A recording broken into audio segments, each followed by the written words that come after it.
বিসমিল্লাহির রহমানির রহিম। আসসালামু আলাইকুম। শুভ সকাল।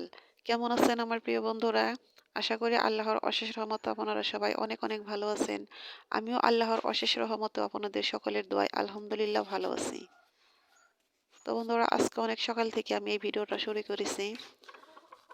তো আমার ভিডিওতে এই মুহূর্তে যারা যুক্ত আছেন সবাইকে একটি কথা না বললেই নয়। প্লিজ বন্ধুরা, একটা লাইক দিয়ে আমার ভিডিওটা কন্টিনিউ করেন।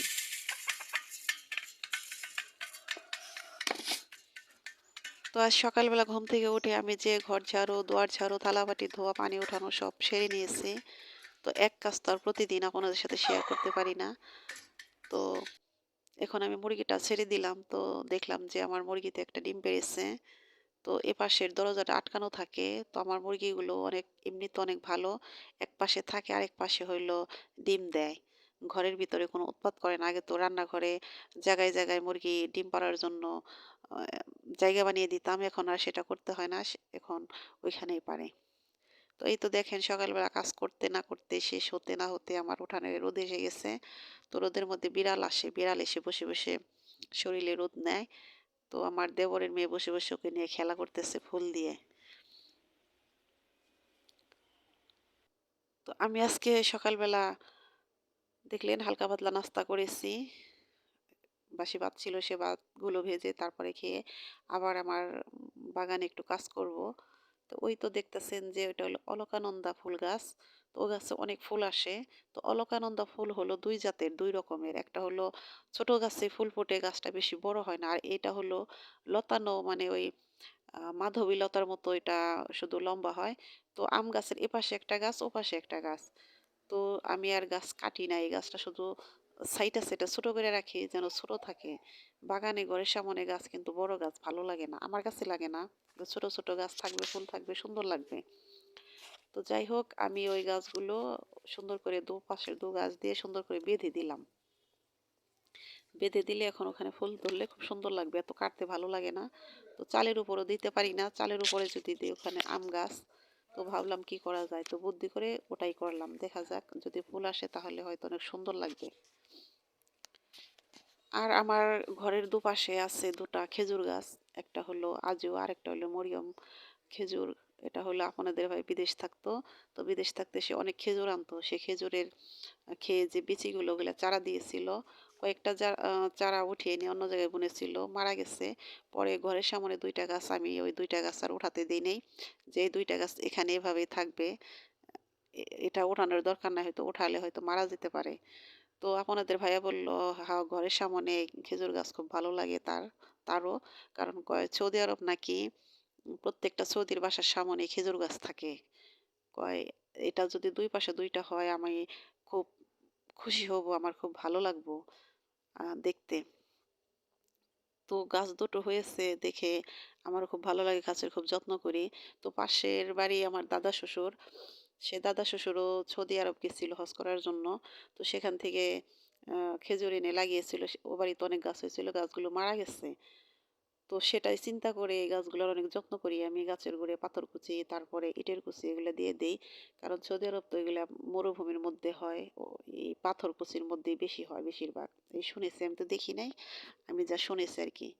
তো এই তো আমার সিঁড়ির দুপাশে সানসেটের এই পাশে যে যে গাছগুলো দেখতেছেন আমি উঠাইতেছি, এই গাছগুলো 12 মাসই থাকে। তো এগুলো সানসেটের গুড় দিয়ে লাগিয়ে দিয়েছিলাম অনেক আগেই।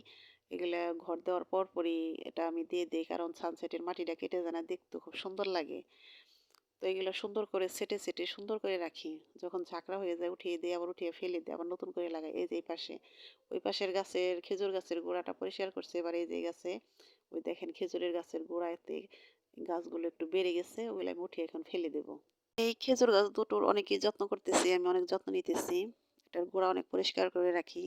যেভাবে গাছটা ভালো থাকবে সে চিন্তাই সবসময় মাথায় রাখি। দেখা যাক যে আল্লাহ পাক কি ভাগ্যে রেখেছে, যদি ভাগ্যে থাকে তাহলে হয়তো খেজুর গাছের ফল খেতেও পারবো, যদি নসিবে থাকে আর কি।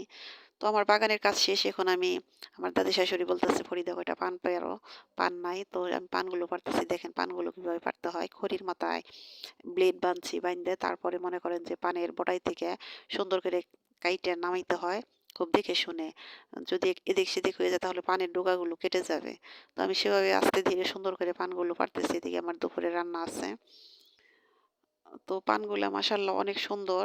যারা খায় তারাই বলে যে একদম মনে হয় না যে এটা গাছ পান। গাছ পান নাকি একটু ঝাঁঝালো থাকে। আর এটা হলো একদম বটপানের মতো। আর পানগুলো অনেক বড়, বড়। যে দেখে সেই খুব মানে প্রশংসা করে, ভালো লাগে। আবার যারা খায় তাদেরকেও ছিঁড়ে, ছিঁড়ে দেই। যেই আসবে সেই বলবে যে, "আম্মু কয়টা পান দাও।" দিয়ে দেই। তো বিশেষ করে যে এই যারা বাড়িতে আসে যে ভিক্ষা করার জন্য সেই একটা মহিলা, সে মহিলাকে আমি মাঝে, মাঝেই দেই। আসলে বলব যে, "আমার চাউলের দরকার নাই, টাকার দরকার নাই, আমার কয়টা পান দাও।" আমি তাদের দেই, সমস্যা নাই। গাছের পাতা দিতেও ভালো লাগে। আছে বিদায় তো চাই। তো এই তো এখন আমি রান্না করব। তো আজকে রান্না করব হলো এই যে এটা কি শুটকি দেখেন, ছুরি শুটকি বলে মনে হয় এটাকে। তো এটার ভর্তা করব আর হলো ডিম দিয়ে আলু রান্না করব। তো আলু দিয়ে ডিম দিয়ে আমার খেতে মোটেও ভালো লাগে না, কিন্তু আমার ছেলের আবার আলু দিয়ে ডিম খুব পছন্দ। তো বলছিলাম ডিম ভুনা করে, সে ভুনা খাবে না, সে আলু দিয়ে খাবে। তো ছেলের মন রক্ষার্থে আমি আলু দিয়ে ডিমই রান্না করব। ঠিক আছে তুমি খাইও নি, আমি বলতেছি যে আমার এই শুটকি হলে তো আর কিছুই লাগে না। আমার মাছ মাংসের কোনো প্রয়োজন নাই। আমি এগুলোই খাবো। তো আমি শুটকিগুলো গরম পানি দিয়ে একটু ভিজিয়ে রেখেছিলাম। তারপরে শুটকিগুলো আমি ভালো করে ধুয়ে নিয়েছি। মাছের মতো লবণ দিয়ে সুন্দর করে আ পরিষ্কার করে নিয়েছি। এবার এটাকে আমি পাটাইতেছি, তারপরে আমি ভুনা করব। তো কিভাবে করি সেটাই আমার সাথে থেকে দেখতে থাকুন। তো আমার মতো কে শুটকি এত পছন্দ করেন আমাকে কমেন্ট করে অবশ্যই জানাতে পারেন। আমি কিন্তু শুটকি খুবই পছন্দ করি। তো বন্ধুরা ভিডিও দেখতে দেখতে যারা এই পর্যায়ে চলে এসেছেন, আমার ভিডিওতে এখনো লাইকটা দেননি, প্লিজ বন্ধুরা লাইকটা দিয়ে দেন, আমার ভিডিওটা কন্টিনিউ করেন। আর নতুন বন্ধুদের বলতেছি যে বন্ধুরা আমার ভিডিওটা দেখতে দেখতে যদি একটু ভালো লেগে থাকে তাহলে অবশ্যই সাবস্ক্রাইব করে আমার পাশে থাকবেন। আর এই কাজটি যে বন্ধুরা করে দিয়েছেন তাদেরকে জানাই অসংখ্য অসংখ্য ধন্যবাদ। তো বন্ধুরা আমরা একে অপরের সাপোর্ট ছাড়া কিন্তু এগোতে পারবো না, আমরা এটা সবাই জানি। তো আমরা একে অপরকে অবশ্যই সাপোর্ট করব, একসাথে চলবো ইনশাআল্লাহ। তো আমার ডিম রান্না শেষ, এবার আমি শুটকিটা ভুনা করব। তো কিভাবে করি দেখেন। তো এই তো একটু রসুন ছেঁচা দিয়ে দিলাম, এর মধ্যে কাঁচামরিচ, পেঁয়াজ আর আনাম কিছু রসুনের কোয়া দিয়ে দিচ্ছি সাথে। এখন আমি এটাকে একটু ভালো করে ভাজবো আর হালকা দিয়েছি একটু জিরার বাটা। তো শুটকিতে জিরা আদা এগুলো চলে না, কারণ এগুলো দিলে শুটকির যে ঘ্রাণ সেটা পাওয়া যায় না। তারপরও আমি একটু হালকা জিরে বাটা দিয়ে দিয়েছি আর রসুনটা দিয়ে দিছি একটু বেশি করে। তো এগুলো দিয়ে তারপরে হলো সব হলুদ গুঁড়ো, মরিচের গুঁড়ো, ধনিয়া গুঁড়ো এগুলো দিয়ে লবণ দিয়ে সুন্দর করে কষিয়ে একটু পানি দিয়ে তারপরে রান্না করব। তো এটাকে শুটকিটা দেওয়ার পর যখন শুটকির থেকে তেলটা ছেড়ে দিবে তখন মনে হবে যে শুটকিটা হয়ে গেছে।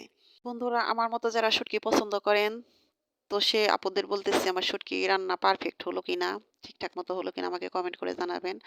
প্লিজ বন্ধুরা আমার কথাতে যদি কোনো ভুল হয়ে থাকে তাহলে ক্ষমা সুন্দর দৃষ্টিতে দেখবেন। তো আমার শুটকি বোনা শেষ হয়ে গেল। তো আপনারা সবাই ভালো থাকেন, সুস্থ থাকেন, আপনাদের শুভকামনায় আজকের মতো এখানেই বিদায় নিলাম। আল্লাহ হাফেজ, আসসালামু আলাইকুম।